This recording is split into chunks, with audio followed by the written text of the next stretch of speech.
नमस्ते, मैं हूं आपके साथ जसप्रीत कौर।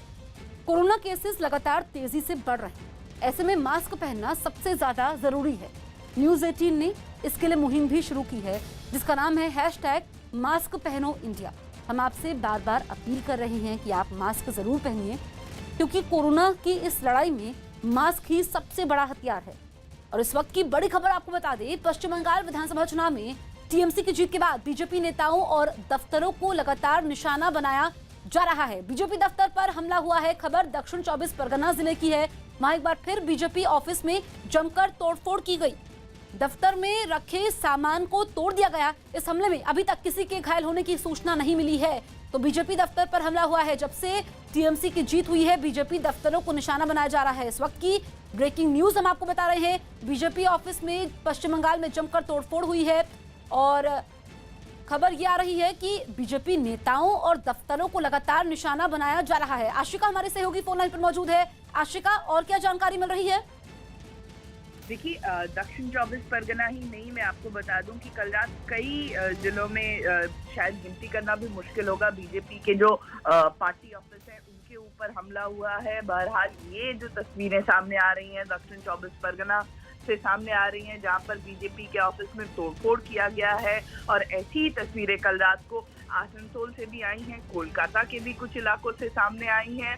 तो जीत के बाद तृणमूल कांग्रेस की हिंसा जो है पश्चिम बंगाल में, वो थमने का नाम नहीं ले रही है और जगह जगह पर बीजेपी के कार्यकर्ताओं और बीजेपी के पार्टी ऑफिस पर हमले की खबरें आ रही हैं। ठीक है आशिका। पश्चिम बंगाल में एक बार फिर ममता बनर्जी का जादू चला और उनकी पार्टी ने राज्य में तीसरी बार शानदार जीत हासिल की। ममता बनर्जी आज शाम 7 बजे कोलकाता में राज्यपाल जगदीप धनखड़ से मुलाकात करेंगी और सरकार बनाने का दावा पेश करेंगी। इस बात की जानकारी खुद राज्यपाल ने ट्वीट करके दी। राज्यपाल जगदीप धनखड़ ने बताया कि उन्होंने टीएमसी की जीत के लिए ममता बनर्जी को बधाई दी है। साथ ही ये भी कहा कि आज शाम 7 बजे राजभवन में ममता बनर्जी से मुलाकात होगी। इससे पहले ममता बनर्जी ने अपने कार्यकर्ताओं से अपील की कि कोरोना प्रोटोकॉल का ध्यान रखें और जीत का जश्न न मनाएं।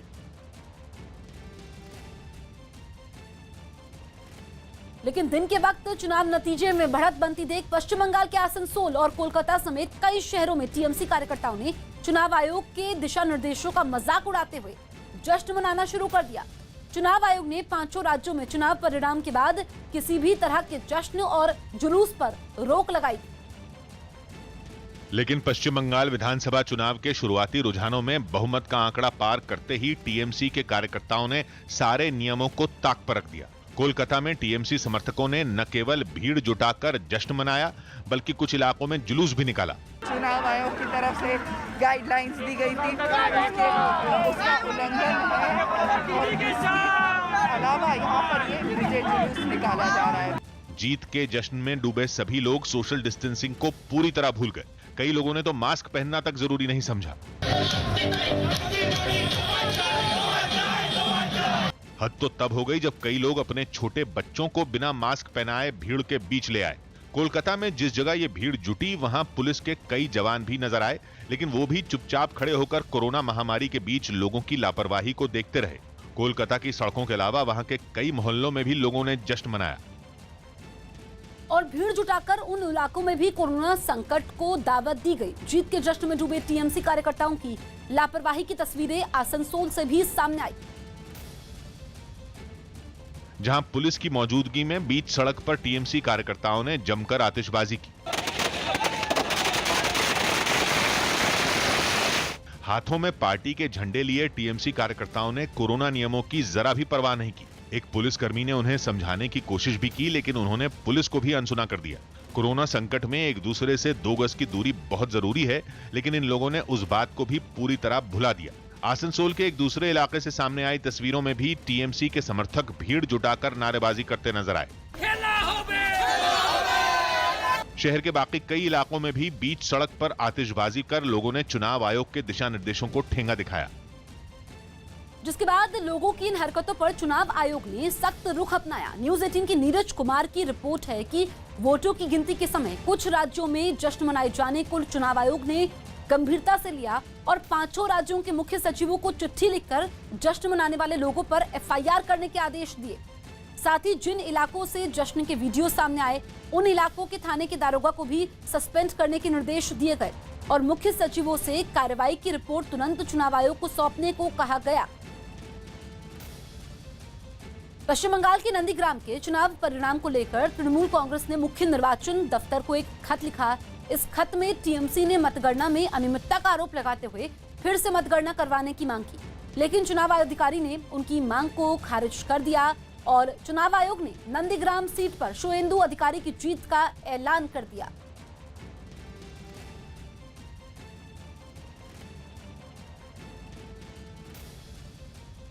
नंदीग्राम विधानसभा सीट से जीत हासिल करने के बाद बीजेपी के शुभेंदु अधिकारी ने जनता का शुक्रिया अदा किया। उन्होंने कहा कि नंदीग्राम की जनता ने राज्य के मुख्यमंत्री को हराकर एक कार्यकर्ता को चुना है। मेरा नंदीग्राम में जो जीत हुआ इसलिए मैं एक पूरा के पूरा नंदीग्राम का जनता को डेडिकेट कर रहा हूँ। नंदीग्राम का जनता चीफ मिनिस्टर को हरा के पॉलिटिकल वर्कर को एक्सेप्ट किया। यूपी में 4 चरणों में हुए पंचायत चुनाव की मतगणना के समय कुछ जिलों में कोरोना नियमों की अनदेखी की गई, जबकि एक दिन पहले ही सुप्रीम कोर्ट ने कोरोना नियमों का कड़ाई से पालन करवाने की शर्त पर मतगणना की इजाजत दी थी। लेकिन बदायूं जिले के काउंटिंग सेंटर से जो तस्वीरें सामने आईं, उसमें मतगणना केंद्र के अंदर जाने के लिए लोगों के बीच मारामारी होती दिखी। वहां लगी लाइन में लोगों के बीच 2 गज की दूरी नजर नहीं आई। हालांकि कुछ लोगों के चेहरों पर मास्क जरूर दिखे। मौके पर तैनात कुछ पुलिस वाले लोगों को समझाते दिखे, लेकिन पुलिस वालों की इस कोशिश का उन पर कोई असर नहीं हुआ। ऐसी ही कुछ तस्वीरें प्रयागराज से भी सामने आई। वहां मतगणना केंद्र के अंदर जाने के चक्कर में लोग सोशल डिस्टेंसिंग के नियम को भूल गए। हालांकि काउंटिंग सेंटर के बाहर तैनात एक कर्मचारी लोगों के शरीर का तापमान मापता दिखा, जबकि नियम के तहत प्रत्याशियों के साथ आए लोगों को मतगणना केंद्र से कुछ दूरी पर रोक दिया गया। उधर संभल जिले में भी मतगणना केंद्र पर लोगों की भारी भीड़ जुटी, जिसे देखकर ऐसा लगा ही नहीं कि लोगों में कोरोना को लेकर कोई डर हो। ऐसे हालात तब हैं जब राज्य के ज्यादातर अस्पताल कोरोना मरीजों से पटे पड़े हैं और शमशानों में शवों की कतारें लगी हैं। लेकिन मतगणना के नतीजों के लिए वहां लोगों ने कोरोना नियमों का ही मजाक बना दिया। पश्चिम बंगाल में तमाम दावों के बावजूद बीजेपी 100 का आंकड़ा भी नहीं छू पाई। हार के बाद बीजेपी नेता कैलाश विजयवर्गीय ने कहा कि उनकी पार्टी सकारात्मक विपक्ष की भूमिका निभाएगी।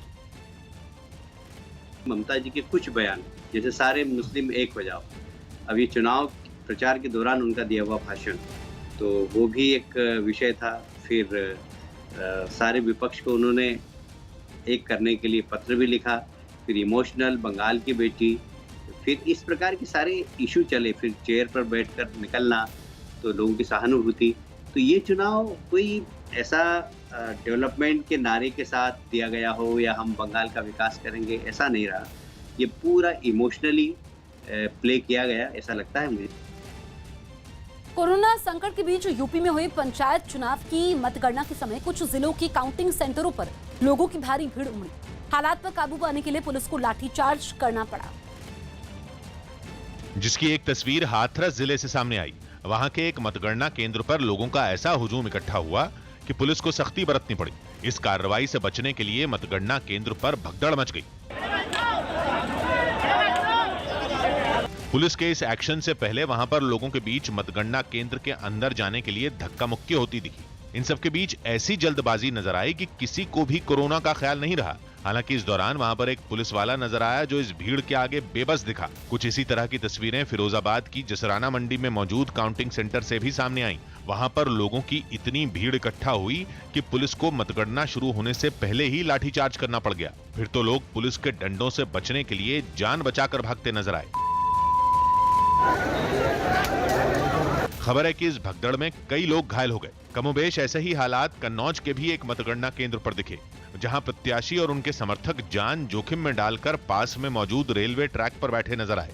पुलिस ने इन लोगों को पहले तो समझाया, लेकिन जब ये नहीं माने तो पुलिस को बल प्रयोग करना पड़ा। हम आपको अंतिम बार बता रहे हैं, यहाँ आप खड़े नहीं करते। जाओ सब लोग जाओ उधर।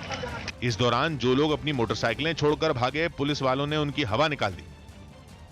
ब्रिटेन के मैनचेस्टर में इंग्लिश प्रीमियर लीग के एक मैच से पहले ही जमकर हंगामा हुआ, जिसकी वजह से मैनचेस्टर यूनाइटेड और लिवरपूल फुटबॉल क्लब के बीच होने वाला मैच टालना पड़ा। हंगामे की शुरुआत तब हुई जब मैनचेस्टर यूनाइटेड के सैकड़ों समर्थक इस क्लब के मालिक के खिलाफ प्रदर्शन करते हुए स्टेडियम पहुंच गए, जिन्हें वहां से हटाने के लिए पुलिस को उन पर सख्ती बरतनी पड़ी। हालांकि मैनचेस्टर यूनाइटेड के समर्थक वहां से जाने के बजाय पुलिस से ही भिड़ गए।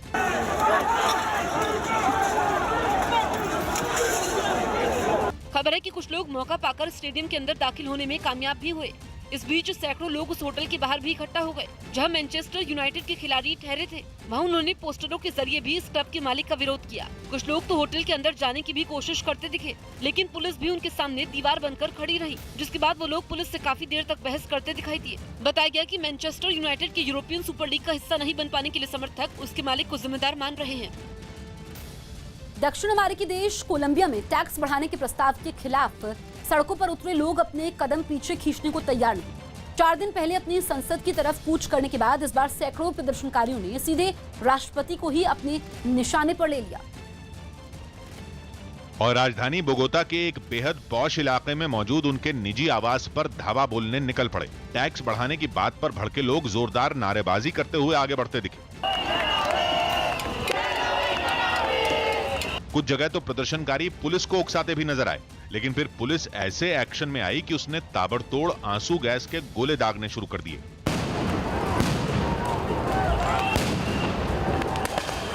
इतनी आंसू गैस छोड़ी गई कि हर तरफ धुआं ही धुआं छा गया, सामने नजर आना ही बंद हो गया।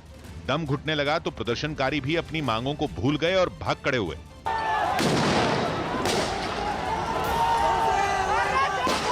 असल में कोलंबिया के राष्ट्रपति ने कोरोना काल में अपने देश की अर्थव्यवस्था को गर्त से निकालने के लिए टैक्स बढ़ाने का प्रस्ताव पेश किया है, लेकिन वहां जनता इस बात पर आग बबूला है कि महामारी में वैसे ही उनके खाने के लाले पड़े हैं और सरकार है कि उनकी जेबों पर डाका डालने पर तुली है।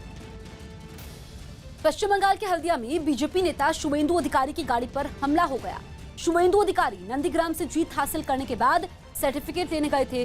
सर्टिफिकेट लेने के बाद जैसे ही उनका काफिला वहां से निकला, कुछ लोगों ने पथराव कर दिया। हमले का आरोप टीएमसी के कार्यकर्ताओं पर लगा। इस बीच कार्यकर्ताओं ने शुवेंदु अधिकारी के खिलाफ नारेबाजी भी की। हालांकि कुछ देर बाद वहां पुलिस भी पहुंच गई और किसी तरह हालात पर काबू पाया।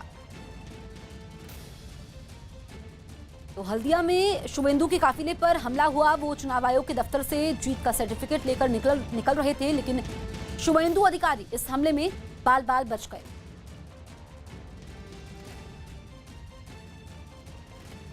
फ्रांस से मदद की खेप दिल्ली पहुंच गई। फ्रांस का एक विमान मेडिकल उपकरण लेकर दिल्ली पहुंचा। फ्रांस सरकार ने कोरोना के खिलाफ लड़ाई में बतौर मदद ये चीजें भारत भेजी।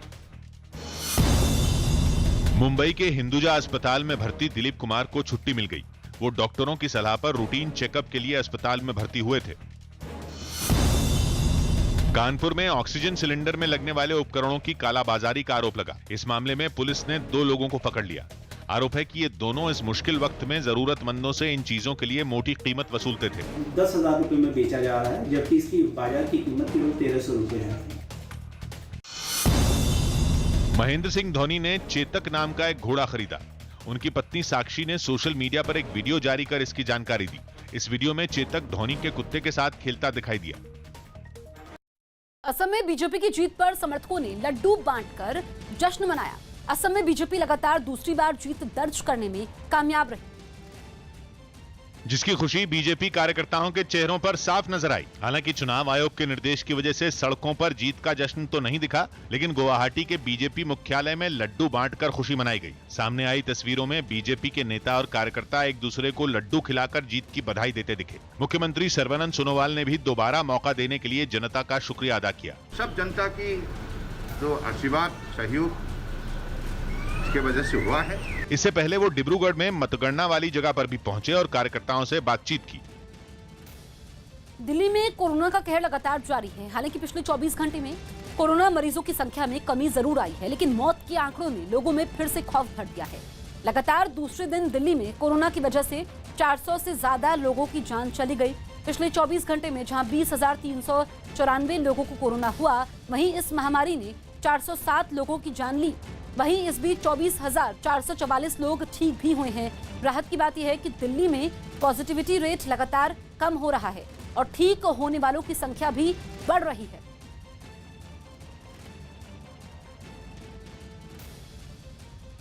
दिल्ली में आज से 18 से 44 साल की उम्र के लोगों के लिए टीकाकरण अभियान भी की शुरुआत होगी। एक दिन पहले ही मुख्यमंत्री अरविंद केजरीवाल ने इसकी जानकारी दी थी। 18 से 44 साल के लोगों के लिए करीब 4 लाख कोरोना वैक्सीन पहुंच गई है। लोगों को टीका लगाने के लिए कई सरकारी स्कूलों में वैक्सीन सेंटर बनाए गए हैं। वैक्सीन सेंटर पर लोगों की भीड़ ना जुटे और कोरोना नियमों का ध्यान रखा जाए, इसके लिए पूरी तैयारी की गई है।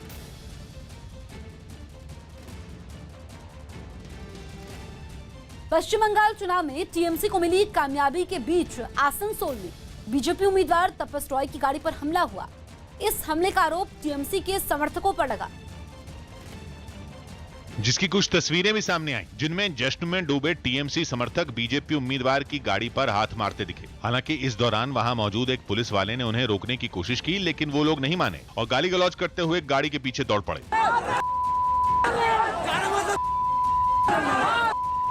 इस बीच जैसे तैसे बीजेपी उम्मीदवार तापस रॉय वहां से निकलने में कामयाब रहे। जिस सड़क पर यह हंगामा हुआ, वहां पर बड़ी संख्या में टीएमसी समर्थक पार्टी का झंडा लिए नजर आए। ये हाल वहां तब था जब चुनाव आयोग ने जीत के जश्न पर रोक लगा रखी है, मगर टीएमसी समर्थक कोरोना निर्देशों का मखौल उड़ाते हुए जश्न में डूबे दिखे। न तो उनके बीच में 2 गज की दूरी थी और न ही ज्यादातर लोगों के चेहरे पर मास्क नजर आए। जामुरिया सीट पर टीएमसी उम्मीदवार हरेराम सिंह ने 7,000 से ज्यादा मतों से बीजेपी उम्मीदवार तापस रॉय को हराया। झारखंड के धनबाद से चौंकाने वाली तस्वीरें सामने आई। वहां एक आदमी की हत्या के बाद गुस्साए लोगों ने थाने पहुंचकर जमकर बवाल किया। बताया गया कि नाली के विवाद 2 पक्षों के बीच पहले तो खूब मारपीट हुई और उसके बाद एक पक्ष के लोगों ने चाकू से हमला भी किया, जिसमें एक आदमी की मौत हो गई। जिसके बाद दूसरे पक्ष के कई लोग थाने पहुंच गए और आरोपियों के खिलाफ जल्द कार्रवाई की मांग करने लगे। वो लोग इतने गुस्से में थे कि पुलिस के सामने ही उन्होंने धमकी देनी शुरू कर दी। इसके साथ ही उन लोगों ने थाने के बाहर लगे बैरिकेड तोड़ दिए। कुछ ही देर में वहां इतनी भीड़ इकट्ठा हो गई कि पुलिस को दूसरे थानों से मदद मांगनी पड़ी। हंगामा करने वालों में महिलाएं भी पीछे नहीं थी। वो भी पुलिस के काफी समझाने के बावजूद वहां से टस से मस नहीं हुई। इस बीच कुछ लोगों ने आरोपियों की मोटरसाइकिलों को आग के हवाले कर दिया, जिसके बाद पुलिस के बड़े अधिकारी वहां पहुंचे और दोनों पक्षों के लोगों को समझाने लगे। हंगामे को खत्म करवाने के लिए पुलिस कई लोगों के घर भी पहुंची। जी का जंजाल बने कुर्द विद्रोहियों को चारों खाने च्युत करने के लिए तुर्की की सेना ने पड़ोसी देश इराक में अपना ऑपरेशन तेज कर दिया। तुर्की में अपने लिए एक आजाद राज्य के लिए कुर्द लड़ाकों ने पिछले करीब 4 दशक से वहां की सरकार के खिलाफ जंग छेड़ी हुई है और उत्तरी इराक में अपने ठिकानों से वो तुर्की पर हमले करते रहते हैं। इसलिए एक हफ्ता पहले तुर्की ने भी कुर्द लड़ाकों को ठिकाने लगाने के लिए मोर्चा खोल दिया। रात के घुप अंधेरे में तो तुर्की के हेलीकॉप्टरों ने विद्रोहियों पर बम बरसाए ही दिन के उजाले में भी उन्होंने चैन नहीं लिया। सामने आई तस्वीरों में सुबह सुबह पहाड़ों पर जबरदस्त बमबारी होती नजर आई। आसमान में तुर्की के कई हेलीकॉप्टर मंडराते नजर आए और जगह जगह धुआं उठता दिखा। लेकिन तुर्की और कुर्द लड़ाकों के बीच छिड़ी इस लड़ाई में इलाके के लोगों का जीना हराम हो गया।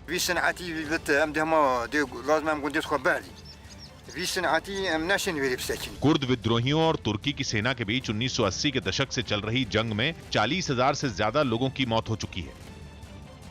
महाराष्ट्र में कोरोना की रफ्तार में थोड़ी कमी आई है। पिछले 24 घंटे में राज्य में 56,647 लोग कोरोना पॉजिटिव पाए गए। वहीं कोरोना की वजह से 669 लोगों की मौत हुई है। इस बीच 51,356 लोग कोरोना को मात देकर अपने घर लौट गए। मुंबई में पिछले 24 घंटे में कोरोना के 3,672 नए मरीज मिले, जबकि 79 लोगों ने इस महामारी से दम तोड़ दिया। राज्य में अब तक इस बीमारी से 70,000 से ज्यादा लोगों की मौत हो चुकी।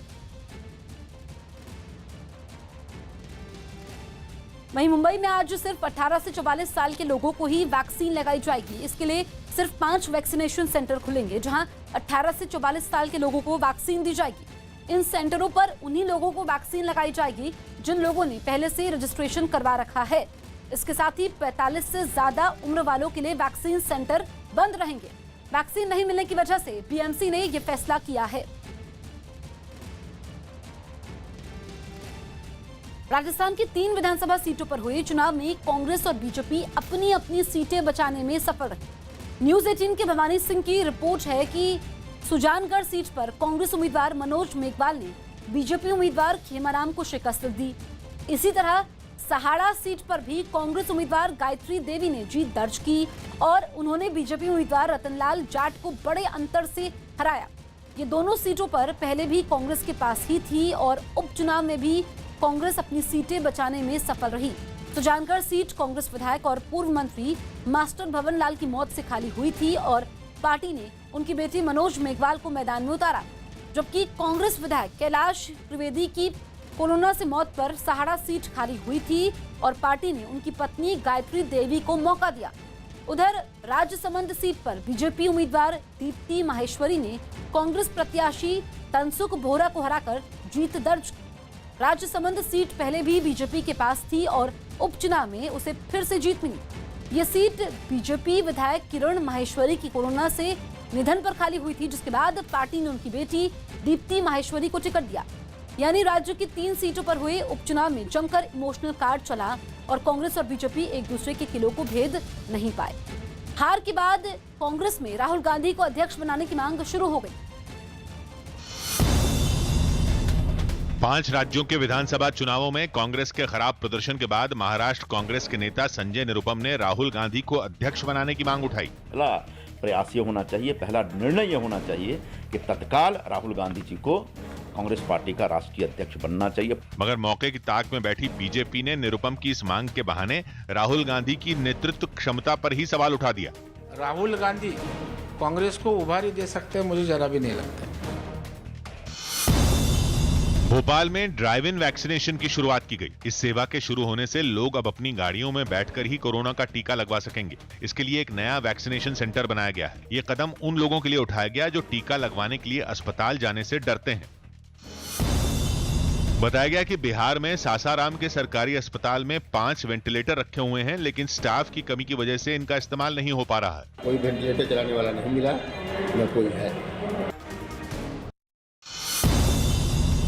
यूरोप के देश बेल्जियम से एक विमान 9000 रेमडेसिविर इंजेक्शन लेकर दिल्ली एयरपोर्ट पहुंचा। यूपी में भी कोरोना का कहर थमता नहीं दिख रहा है। पिछले 24 घंटे में 30,983 लोग इस महामारी के शिकंजे में आए तो 290 लोगों ने इस बीमारी की वजह से दम तोड़ दिया। लेकिन अच्छी बात यह रही कि पिछले 24 घंटे में जितने लोग पॉजिटिव पाए गए उससे ज्यादा लोग इस बीमारी से ठीक हुए। 36,650 लोगों को अस्पताल से छुट्टी मिल गई। राजधानी लखनऊ के अलावा नोएडा, गाजियाबाद और सहारनपुर में कोरोना के मामले तेजी से बढ़ रहे हैं। राज्य में कोरोना की रोकथाम के लिए योगी सरकार ने कई अहम फैसले लिए। यूपी में अंतर्राज्यीय यानी दूसरे राज्यों से आने वाली बसों पर रोक लगा दी गई है। साथ ही विमान से आने वाले यात्रियों के लिए नेगेटिव रिपोर्ट दिखाना अनिवार्य कर दिया गया है। इसके अलावा गांव में आने वाले लोगों की कोरोना जांच होगी और उन्हें क्वारंटीन किया जाएगा। ट्रेन में सफर करने वालों की भी जांच होगी और संदिग्ध पाए जाने पर उनका एंटीजन टेस्ट होगा।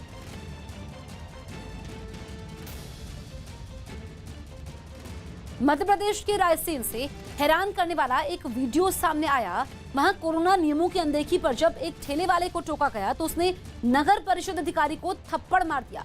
इस हंगामे का वीडियो सोशल मीडिया पर वायरल हो गया, जिसमें दिखा कि जैसे ही उस ठेले वाले को कोरोना नियमों की याद दिलाई गई, वो भड़क गया और नगर परिषद की टीम के साथ वहां पहुंचे अधिकारी को मारने के लिए दौड़ पड़ा।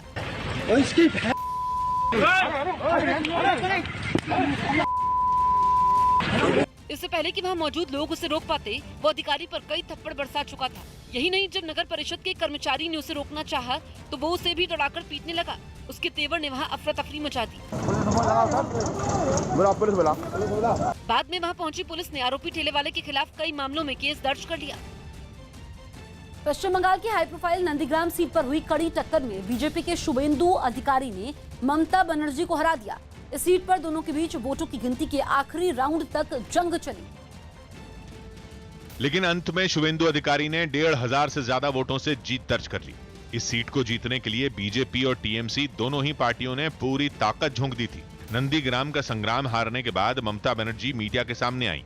इस बार वो व्हीलचेयर पर बैठकर नहीं आई, बल्कि अपने पैरों पर चलते हुए बाहर निकली। बताया गया कि ममता बनर्जी के पैर का प्लास्टर कट चुका है। ममता ने नंदीग्राम की हार को स्वीकार किया और बंगाल में पार्टी की बड़ी जीत पर खुशी जताई। Let the Nandikam people, whatever they have given the verdict, I accept that. शुरुआती रुझानों में शुभेंदु अधिकारी ममता बनर्जी से आगे चल रहे थे। आखिरी राउंड से ठीक पहले दोनों के बीच मुकाबला दिलचस्प हो गया, क्योंकि ममता बनर्जी सिर्फ 6 वोटों से पीछे चल रही थी। आखिरी राउंड में शुवेंदु ने ममता को मात देते हुए नंदीग्राम का किला जीत लिया। शुवेंदु अधिकारी 1,09,673, ममता बनर्जी 1,07,937। ममता की हार पर बीजेपी के आईटी सेल के प्रमुख अमित मालवीय ने एक ट्वीट कर तंज कसा। उन्होंने मुख्यमंत्री पद पर रहते हुए ममता के चुनाव हार जाने को टीएमसी की हार बता दिया। लेकिन शुवेंदु अधिकारी के लिए भी ये जीत आसान नहीं रही। ममता बनर्जी ने पिछला विधानसभा चुनाव भवानीपुर सीट से जीता था, लेकिन इस बार शुवेंदु अधिकारी की चुनौती पर वो नंदीग्राम की सीट से खड़ी हुई और वहां उन्होंने शुवेंदु को कड़ी टक्कर दी। नंदीग्राम से पिछली बार टीएमसी के टिकट पर शुवेंदु अधिकारी 80,000 से ज्यादा वोट के अंतर से चुनाव जीते थे और इस बार चुनाव से पहले वो बीजेपी में शामिल हो गए थे।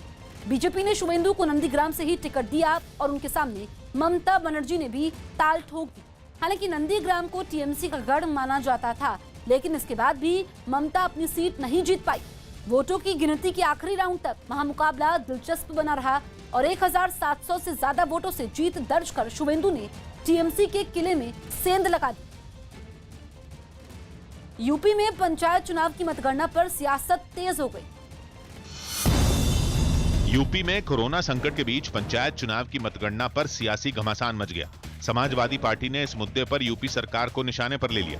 बूथ पे हजारों की संख्या में भीड़ है। ये भीड़ अपने गांव-गांव कोरोना लेके जाएगी। गांव-गांव में कोरोना के संक्रमण होंगे, इसकी क्या जिम्मेदारी सरकार लेगी?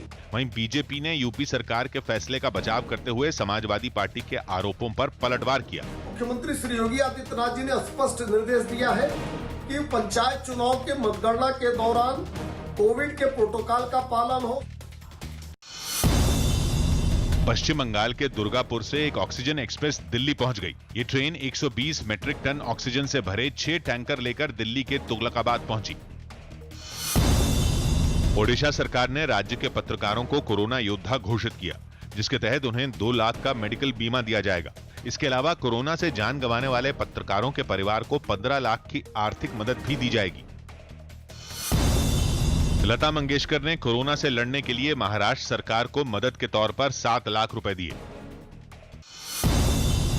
दिल्ली के अशोक विहार में पुलिस ने ऑक्सीजन कॉन्सेंट्रेटर की कालाबाजारी के आरोप में 2 लोगों को गिरफ्तार कर लिया।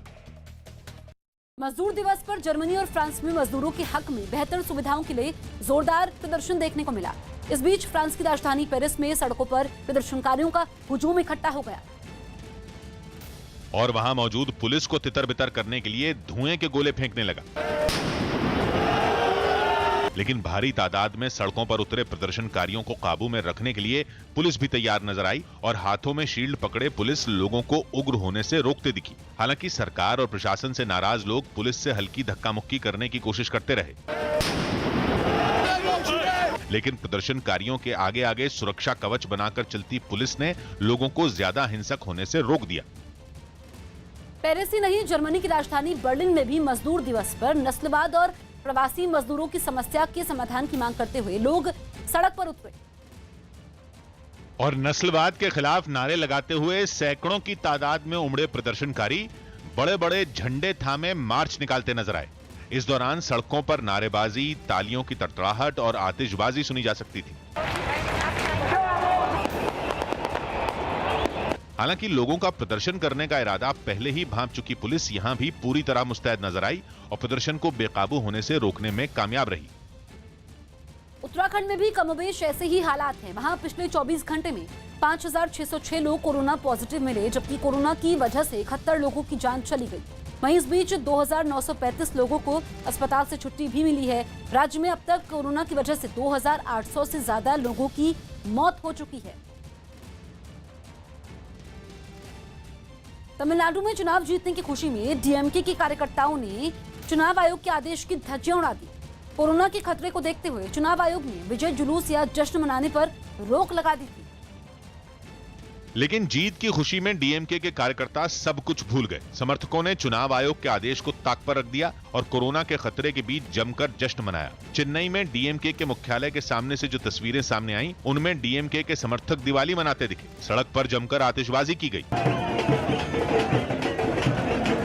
जीत की खुशी में लोग जमकर थिरकते नजर आए। ऐसा लगा जैसे वो कोरोना को पूरी तरह भूल चुके हों। इस दौरान ज्यादातर लोग बिना मास्क के ही वहां मौजूद थे। जरूरी दूरी के नियमों की तो धज्जियां ही उड़ा दी गईं। खुशी में लोगों ने मिठाई बांटी और एक दूसरे को अपने हाथों से खिलाई। जिस पुलिस पर नियम का पालन कराने की जिम्मेदारी थी, भीड़ में वो खुद ही फंस गई। सैकड़ों की भीड़ ने पुलिस की गाड़ी को ही घेर लिया। कुछ ऐसी ही तस्वीरें एक दूसरी जगह से भी सामने आई। वहां बड़ी तादाद में महिलाएं खुशी में झूमती दिखी। ये महिलाएं भी जीत के जश्न में कोरोना से बिल्कुल बेपरवाह नजर आईं। यूपी में भी कोरोना का कहर थमता नहीं दिख रहा है। पिछले 24 घंटे में 30,983 लोग इस महामारी के शिकंजे में आए तो 290 लोगों ने इस बीमारी की वजह से दम तोड़ दिया। लेकिन अच्छी बात यह रही कि पिछले 24 घंटे में जितने लोग पॉजिटिव पाए गए, उससे ज्यादा लोग इस बीमारी से ठीक भी हुए। 36,650 लोगों को अस्पताल से छुट्टी मिल गई। राजधानी लखनऊ के अलावा नोएडा, गाजियाबाद और सहारनपुर में कोरोना के मामले तेजी से बढ़ रहे हैं। राज्य में कोरोना की रोकथाम के लिए योगी सरकार ने कई अहम फैसले किए। यूपी में अंतर्राज्यीय यानी दूसरे राज्यों से आने वाली बसों पर रोक लगा दी गई है। साथ ही विमान से आने वाले यात्रियों के लिए नेगेटिव रिपोर्ट दिखाना अनिवार्य कर दिया गया है। इसके अलावा गांव में आने वाले लोगों की कोरोना जांच होगी और उन्हें क्वारंटीन किया जाएगा।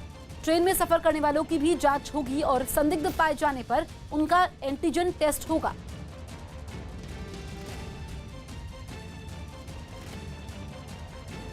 यूपी की राजधानी लखनऊ में 2 मकानों के अंदर से 3 कोरोना पीड़ितों के शव बाहर निकाले गए।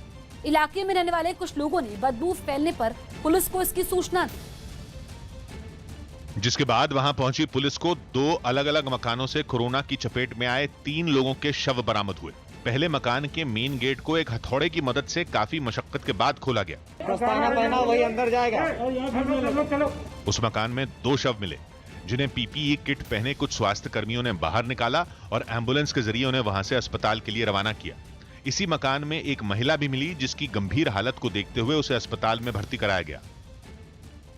मध्य प्रदेश में कोरोना गाइडलाइन का उल्लंघन करने वालों के खिलाफ पुलिस एक्शन में है। इस महामारी की वजह से लागू कड़ी पाबंदियों के बावजूद कई लोग लापरवाही बरतने से बाज नहीं आ रहे, जिनके खिलाफ पुलिस अब सख्ती से पेश आ रही है। धार से जो तस्वीरें सामने आई, उनमें पुलिस बेवजह बाहर घूमने वालों पर डंडे बरसाती नजर आई।